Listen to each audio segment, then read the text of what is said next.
proyectos para películas de terror que nunca se llegaron a hacer.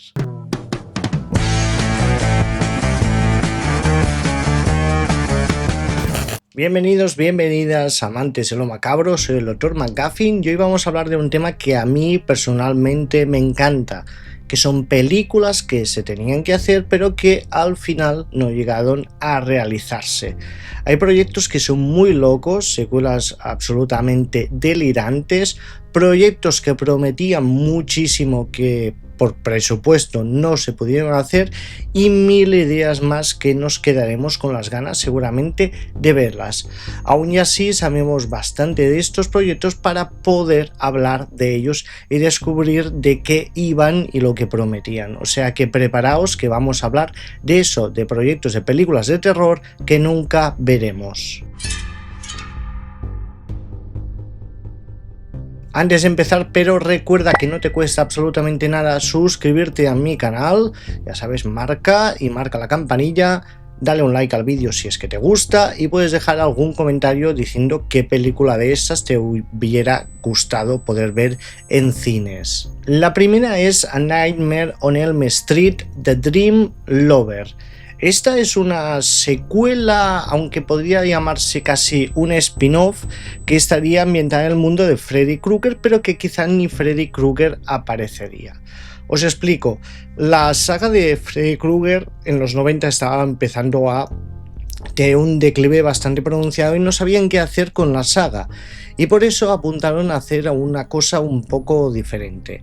En esta tendremos la historia de una chica que sufre una parálisis del sueño de manera constante y que en esas parálisis del sueño se le aparece un chico que es el amante ideal. La chica se enamora del chico, el chico se enamora de la chica y todo empieza a discurrir como una película romántica. Podríamos decir que es casi como los dark romance actuales que tenemos en las librerías, pero bastante adelantada a su tiempo. Pero bien, al final se descubría que en realidad este amante de ensueño resultaba ser ni más ni menos que Freddy Krueger.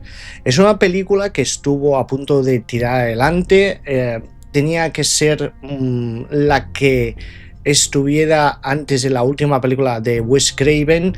Wes Craven también estaba trabajando en hacer quizá un reboot de la franquicia que acabó pasando ya en los 2000, pero que aquí en ese bypass entre que la franquicia está agonizando y que se presentan nuevas ideas, New Line estaba trabajando en esta.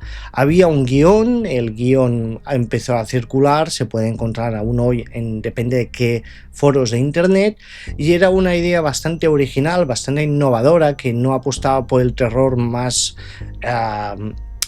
visible, más que hemos visto en la franquicia habitualmente, tiraba por otro lado quizá más contenido, más psicológico, pero bien, al final no circuló, no tiró adelante y nos quedamos con las ganas de ver este proyecto inacabado que solo tiene un guión y algunos apuntes de producción en un principio, pero que bien, me hubiera gustado bastante verla y además se dice que ese guión que quedó allí perdido influyó en otras películas que vendrían después, como por ejemplo The It Follows o por ejemplo The Entity. Godzilla vs. The Devil, Toho, que es la productora, 1978.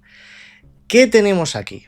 Bien, la franquicia de Godzilla en la Toho va viento en popa, funciona muy bien. Tenemos Godzilla que se ha enfrentado a Mecha Godzilla, y vemos que todo ha funcionado muy bien, pero claro, ya no hay suficientes enemigos espectaculares para que Godzilla se enfrente a ellos. O sea que tenemos un pequeño problema. Y es por eso que decidieron que se enfrentara a quizá el malvado más malvado de todos los tiempos, que sería el mismísimo Diablo, el Diablo en la Tierra. Se situaría en la Tierra y ahí el Diablo plantaría cara al mismísimo Godzilla. ¿Cómo?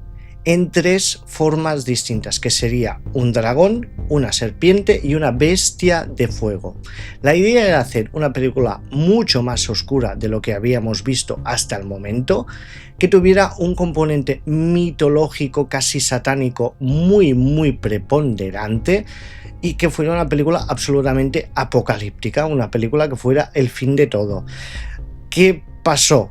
Bien, primero que hubo miedo porque tocaban un tema religioso y no querían embarcarse en eso, en hacer que el diablo se enfrentara con Godzilla. Era un concepto demasiado delicado como para meterle baza e intentar hacer una película de entretenimiento. Luego también la presión internacional. Si hacían esta película era muy posible que la película no se pudiera distribuir internacionalmente porque no interesaba un tema así. Las películas de Godzilla en el extranjero eran simple diversión. Darle un componente tan serio, tan oscuro, no acababa de convencer a sus responsables y menos a la comunidad internacional. Eso sí, tenemos unas páginas de guión, unas pocas páginas que ya apuntaba por dónde irían los derroteros, y también tenemos algún arte conceptual donde vemos imágenes de lo que sería el Godzilla en esa nueva película y cómo sería representado el diablo en sus distintas formas. Una lucha bíblica que lastimosamente no podremos ver nunca. No creo que recuperen el concepto para hacer una película, pero que bien planteaba una cosa bastante distinta y que podría haber estado muy bien. Nos quedamos con las ganas. El Exorcista 3 Legión, y esta película sí que la hemos visto. Expliquemos un poco de dónde viene. La película primera El Exorcista, dirigida por William Friedkin, fue todo un éxito, cambió la industria del cine, impactó muchísimo, tuvo muchos reconocimientos, tanto de crítica como de público, pero su segunda entrega sí que no funcionó. Recordemos que la secuela firmada por John Boorman, que tenía un concepto de otras religiones que no eran la católica, era todo mucho más lisérgico y la gente no, a pesar de que tuvo éxito en su momento, no fue una de esas películas que caló como la primera y se consideró un pequeño fracaso. Es por eso que tiempo después se planteó ya El Exorcista 3 con de director William Peter Blatty, que es el escritor de la original, la novela original, y también de su secuela, que sería esta, Legión. Le encargaron a Blatty que dirigiera la película y la película se estrenó. La película en su momento hay que decir que tuvo un éxito relativo, pero que no fue un blockbuster ni mucho menos, y acabó siendo bastante olvidada, aunque actualmente es una película que ha sido muy reivindicada porque tiene un concepto bastante original, porque no solo se enfrenta al diablo, el padre, el capellán, sino que además es todo basado en una investigación pura y dura. Es una película de detectives. Total, que se estrenó la película y no tuvo mucho éxito, pero lo que la gente no sabe es que William Peter Blatty lo que hizo fue una película mucho más larga, con muchas escenas que no hemos visto y que el estudio, al hacer el montaje, se lo quitaron de las manos, le obligaron a quitar muchas de estas escenas y, por ejemplo, a cambiar el final, donde en el final que hemos visto en cines metieron lo que es la escena final, que es un exorcismo, porque decían que si se llamaba El Exorcista y no había ningún exorcismo, esa película no tenía ningún sentido. Bien, han pasado los años. En 2016 se estrenó un montaje con algunas de las escenas perdidas de la película. Tuvo muy buenas críticas la película, pero a pesar de eso no es la película completa que esperábamos ver, ni nosotros ni William Peter Blatty, que fue el director y escritor y guionista. O sea que es una película un poco desdibujada. La gente que pudo ver el montaje original dice que es una película muy superior a lo que hemos visto hasta ahora. Pero bien, nos quedaremos con las ganas, y yo creo que sí, que viendo el trabajo que hizo en la novela y sabiendo que lo que ha hecho en la película, como la escena de la enfermera con las tijeras de podar, es increíble, consigue darte canguelos sin mostrarte casi nada. Yo creo que hubiera sido una gran película que, ya os digo, lastimosamente nos quedaremos con las ganas de verla. Cuarta película, y que también prometía muchísimo, que es At the Mountains of the Madness, en las montañas de la locura, de Guillermo del Toro. Era un proyecto inmenso, tenía que ser un blockbuster basado en una de las pocas novelas que tiene H.P. Lovecraft, que es eso, en las montañas de la locura. ¿Y qué teníamos aquí? Pues bien, Guillermo del Toro, que es muy fan de Lovecraft, siempre quiso hacer esta adaptación adaptación, pero para hacer una adaptación de esta novela tenía que tener unos componentes muy potentes, porque si la habéis leído es una novela muy psicológica, toda ambientada en la nieve, no se ve mucha cosa, pero que bien, que requería un presupuesto bastante grande. Consiguió que firmara un actor, que es ni más ni menos que Tom Cruise, que sería el que encabezaría esa expedición en medio de la nieve. Además, en la producción teníamos a James Cameron, que eso no solo daba mucha libertad, sino que podía conseguir unos efectos visuales muy importantes. Y además tenía los concept arts, o sea, los diseños de los monstruos y demás, a manos de Mike Mignola, responsable de Hellboy. O sea que guión acabado, Mike Mignola haciendo eso, Tom Cruise, James Cameron, estaba todo ya listo para grabarse. La historia transcurriría en la Antártida y el proyecto acabó cancelándose el año 2011 por Universal, que tenía un presupuesto 2011 de 150 millones, ya que parece que el mismo Guillermo del Toro no estaba de acuerdo en su clasificación, porque la película era una R, o sea, prohibida a menores de 18 años, y Universal quería un PG-13, o sea, una película que pudieran entrar a partir de los 13 años, acompañados y demás. O sea que se acabó aquí. Lo que pasó es que también apareció otra película que podría ser parecida, que fue ni más ni menos que Prometheus de Ridley Scott. Esta película también era una película de terror más contenido, adulto, que buscaba no una audiencia adolescente, sino un público más maduro, y que no funcionó tal como esperaban y se fue todo al traste.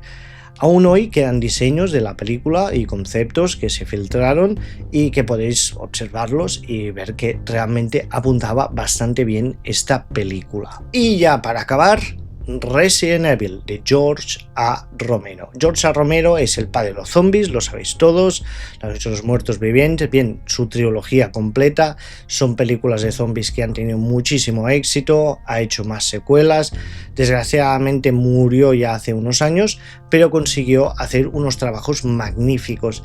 Y además Romero era un fan de la saga de Resident Evil.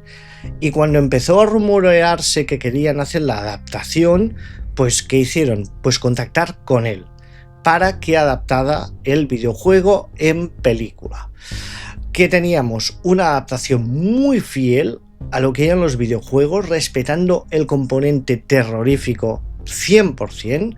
El guión incluía a Chris Redfield y Jill Valentine como protagonistas.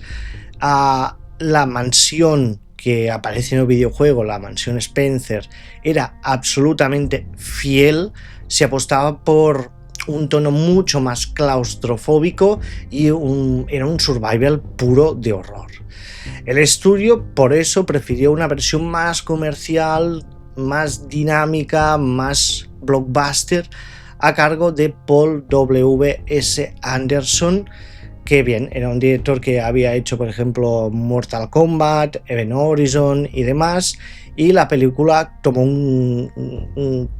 una vertiente eso, más espectacular, con mucho CGI, que pudiera ir cualquier tipo de público, conocida o no el videojuego, una audiencia quizá más joven, más popular, más que la versión de George A. Romero, que realmente era una película muy dura, muy seca, muy de terror puro y duro. Eso sí, George A. Romero aprovechó para coger algunas de estas cosas y aprovechar para meterlas en su película Land of the Dead.